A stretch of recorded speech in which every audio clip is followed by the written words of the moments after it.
ये class 11th के लिए भारतेंदु हरिश्चंद्र जी का जीवन परिचय है, जो कि क्लास 11th के लिए बहुत ही महत्वपूर्ण है। युग प्रवर्तक, साहित्यकार एवं असाधारण प्रतिभा संपन्न भारतेंदु हरिश्चंद्र का जन्म सन 1850 ईस्वी के सितंबर माह में काशी में हुआ था। इनके पिता गोपाल चंद्र गिरिधर दास ब्रजभाषा के एक प्रसिद्ध कवि थे। बाल्यकाल में मात्र 10 वर्ष की अवस्था में ही ये माता पिता के सुख से वंचित हो गए थे। भारतेंदु का विवाह 13 वर्ष की अल्पायु में ही हो गया था। इनकी पत्नी का नाम मन्नो देवी था। भारतेंदु हरिश्चंद्र की आरंभिक शिक्षा घर पर ही हुई, जहाँ इन्होंने हिंदी, उर्दू, बांग्ला एवं अंग्रेजी का अध्ययन किया। इसके पश्चात इन्होंने क्वींस कॉलेज में प्रवेश लिया, किंतु काव्य रचना में रुचि होने के कारण इनका मन अध्ययन में नहीं लग सका। परिणाम स्वरूप इन्होंने शीघ्र ही कॉलेज छोड़ दिया। काव्य रचना के अतिरिक्त इनकी रुचि यात्राओं में भी थी। अवकाश के समय में यानी कि छुट्टी के समय में ये विभिन्न स्थानों की यात्राएं किया करते थे।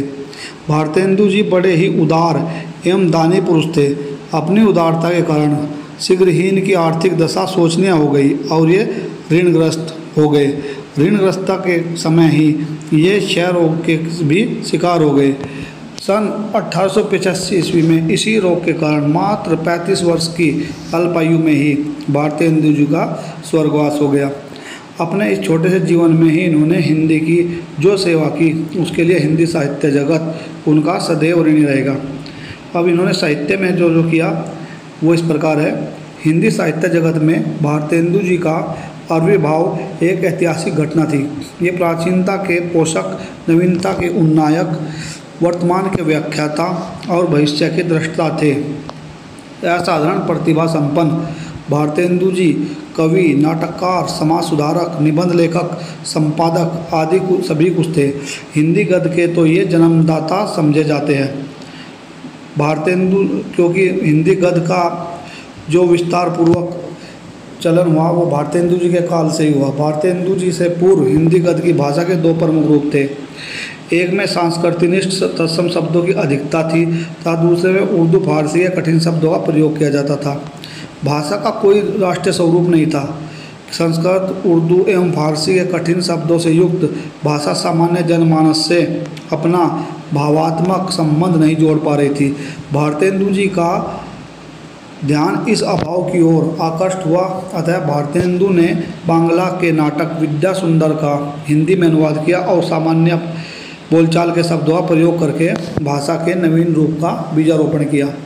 सन 1868 ईस्वी में इन्होंने कवि वचन सुधा और सन 1873 ईस्वी में हरिश्चंद्र मैगजीन का यानी हरिश्चंद्र पत्रिका का संपादन किया। 8 अंकों के बाद हरिश्चंद्र मैगजीन का नाम बदलकर हरिश्चंद्र चंद्रिका हो गया। हिंदी गद्य का परिष्कृत रूप सर्वप्रथम इस पत्रिका में दृष्टिगोचर हुआ। नाटकों के क्षेत्र में उल्लेखनीय योगदान के साथ साथ भारतेंदु जी निबंध, यात्रा, वृत्तांतों, इतिहास व जीवनी लेखन के लिए भी जाने जाते हैं। इनकी प्रतिभा से प्रभावित होकर तत्कालीन पत्रकारों ने सन 1880 ईस्वी में ही इन्हें भारतेंदु की उपाधि से सम्मानित किया। अब इनकी जो रचनाएं हैं, कृतियाँ हैं, वे इस प्रकार है। नाटक मौलिक सत्य हरिश्चंद्र है, नील देवी, श्री चंद्रावली, भारत दुर्दशा, अंधेर नगरी, वैदिक हिंसा, हिंसा न भवती, विषय विष औषध, सती प्रथा, प्रेम जोगिनी। और अनुदित जो इन्होंने अनुवाद किया वह मुद्रा राक्षस, रत्नावली, भारत जननी, विद्या सुंदर, पाखंड विडंबन, दुर्लभ बंधु, कर्पूर मंजरी, धनंजय विजय। निबंध इनके थे सुलोचना, परिहास वंचक, भदालसा, दिल्ली दरबार दर्पण, लीलावती। अब इनके इतिहास जो थे कश्मीर कुसुम, महाराष्ट्र देश का इतिहास, अग्रवालों की उत्पत्ति, यात्रा वृत्तांत जो इन्होंने किए, सरयू पार की यात्रा, लखनऊ की यात्रा आदि। और इनकी जो जीवनियाँ थी वो सूरदास की जीवनी, जयदेव, महात्मा मोहम्मद आदि की जीवनी। अब इनकी भाषा और शैली यानी कि भाषा इनकी थी, भारतेंदु हरिश्चंद्र ने हिंदी भाषा को स्थायित्व प्रदान किया। इसे जनसामान्य की भाषा बनाने के लिए इन्होंने इसमें प्रचलित तद्भव एवं लोक भाषा के शब्दों का प्रयोग किया। उर्दू फारसी के शब्दों को उचित स्थान दिया, लोकांकता एवं मुहावरों का प्रयोग करके भाषा को बनाया। इनकी शैली थी भारतेंदु जी की शैली के भारतेंदु जी स्वयं शैली के निर्माता थे। इन्होंने वर्णात्मक, विचारात्मक, विवरणात्मक, व्यंग्यात्मक, भावात्मक शैलियों में निबंध रचना की है। अब इनका हिंदी साहित्य में जो स्थान था वो सर्वमान्य है। भारतेंदु हरिश्चंद्र ने हिंदी भाषा और हिंदी साहित्य के क्षेत्र में अपना अमूल्य योगदान दिया।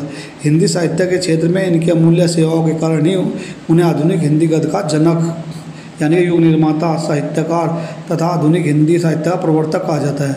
भारतीय साहित्य में उन्हें युग दृष्टा, युग स्रष्टा, युग जागरण के दूत और युग पुरुष के रूप में जाना जाता है। उनके अविस्मरणीय सेवाओं के कारण ही भारतीय साहित्यकारों ने उन्हें भारतेंदु की उपाधि से विभूषित किया। यही नहीं, हिंदी साहित्यिक इतिहास में सन 1868 ईस्वी में से 1900 तक की अवधि को भी इन्हीं के नाम पर भारतेंदु काल के नाम से जाना जाता है। अतः इस प्रकार ये भारतेंदु हरिश्चंद्र जी का संपूर्ण जीवन परिचय था। आई होप आपने एंजॉय किया होगा। Thank you very much.